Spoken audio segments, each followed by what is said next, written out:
Hey y'all, and welcome to Politibrawl.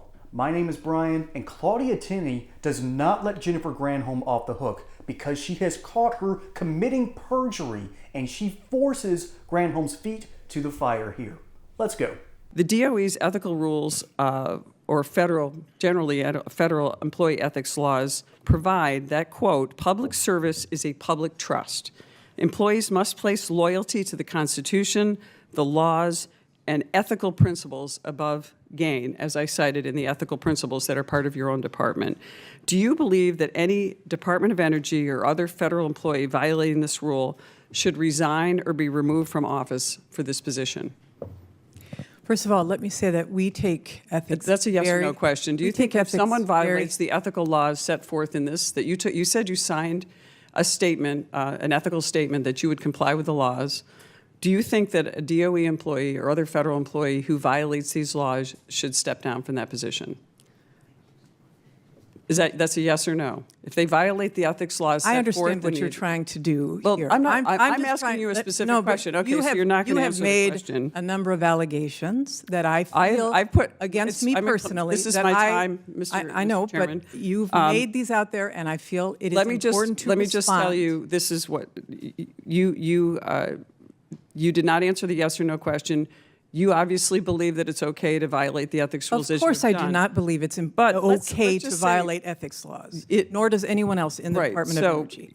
This is my time. So what you're trying to say is afterwards, once I realized and I spoke to Congress that I was not telling the truth about what was happening, I went back and admitted, oh, I made a mistake. So admitting the truth after being caught lying doesn't actually cure perjury. I don't know if you know that legally. I know you're an attorney. So you've admitted to testifying falsely and then came back and said, I corrected it later. But that doesn't cure the fact that you actually committed perjury. We've actually impeached presidents over committing perjury. And this is actually involved in your official duties. Also, after signing an ethics oath that you said that you signed and admitted to today, and on top of admitting that it was 3 months after you took office that you actually sold the stock on the private market, as Congressman Issa put out. So to me, that's perjury, and that's simple. That's perjury, period.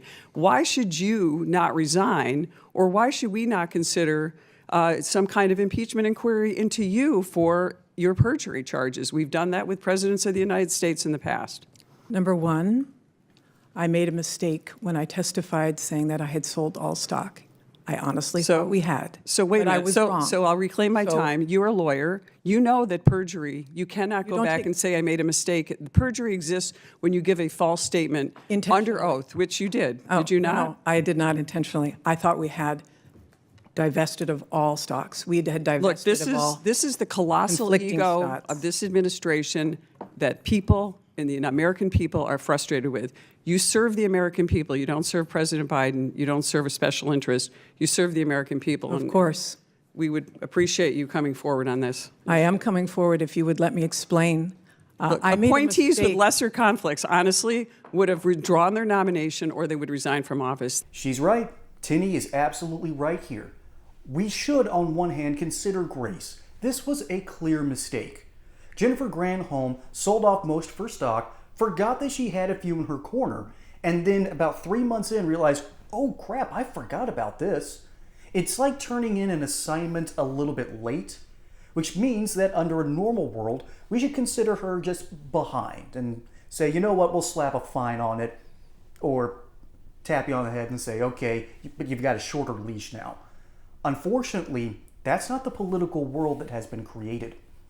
We are thrust into a system where one side is using every single resource at their disposal to completely shut down the other side. Not annihilate it, not destroy it, but basically gut it and let it rot.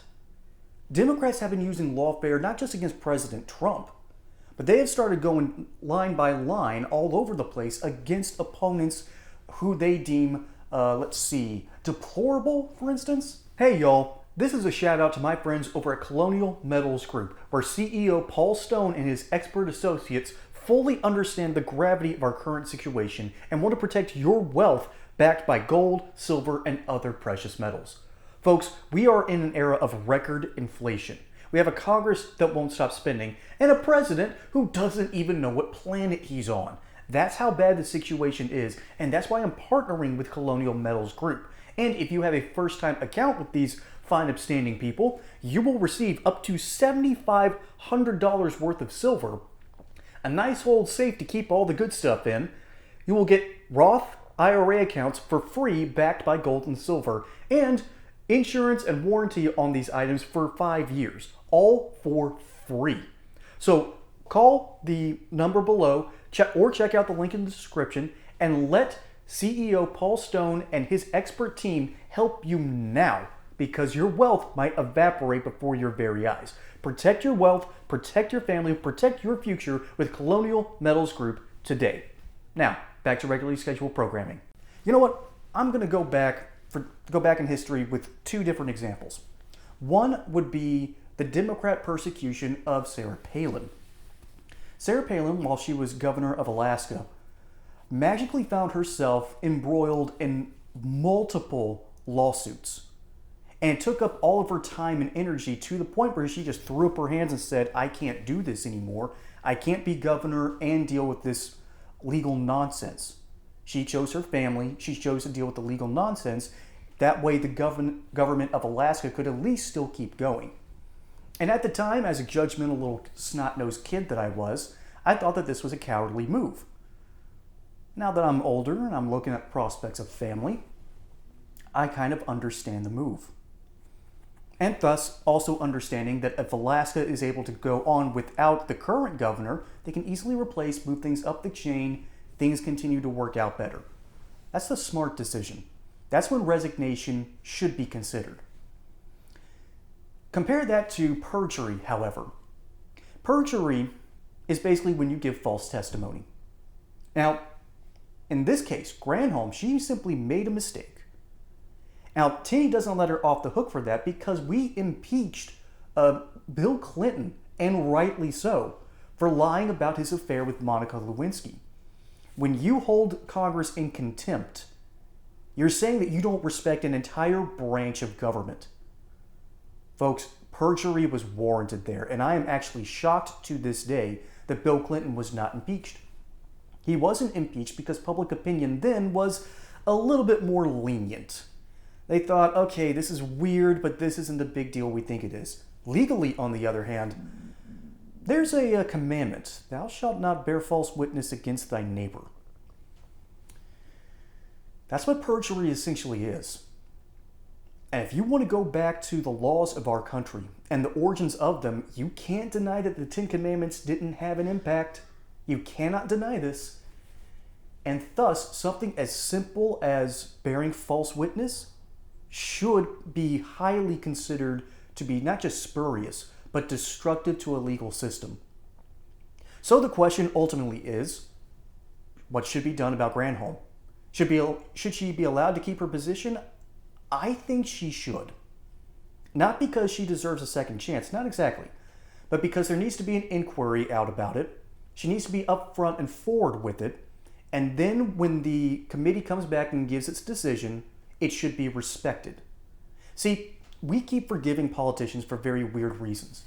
America used to be a very forgiving country. We had this wonderful little sweet spot, I think between the middle of the 50s and the early 2000s. Maybe up until about 2014. I think 2014, we understand, was a flashpoint year for American politics. So we're asking what kind of forgiveness and justice should be dealt with here. Tinny is making the point that Granholm has broken the law, and that doesn't matter. You have broken the law. You have disrespected an entire branch of government, even though it was a tiny mistake, essentially a clerical error.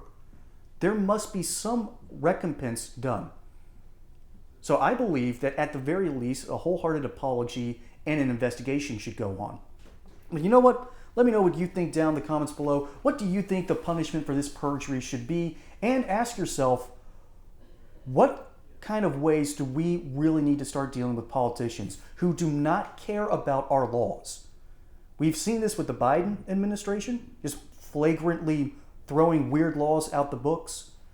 I remember that the district attorney from New York, before Alvin Bragg's promise that I will get Trump, The district attorney beforehand looked at the current case and said, you couldn't get a prosecution on this. Well, they managed to manufacture one now, didn't they? We need to start looking at the law as something sacred again. And we need to start punishing accordingly. There was an old saying, let the punishment fit the crime. I think the punishment should fit the criminal. If you have people who are genuinely, I'm sorry, I made a mistake, well, congratulations, you deserve a second chance. You deserve maybe a slap on the wrist. I think in a fair investigation into Granholm would come back and say, yes, she did this, but she tried to make up for it. She realized she had made an error, tried to rectify the mistake, and now she owns no personal stock anymore. That would be the honorable thing to do, in my opinion. To respect both sides and respect, in this case, the criminal. I think Jennifer Granholm does deserve that respect. I do think she is an earnest woman, despite being, very high up in the Biden administration.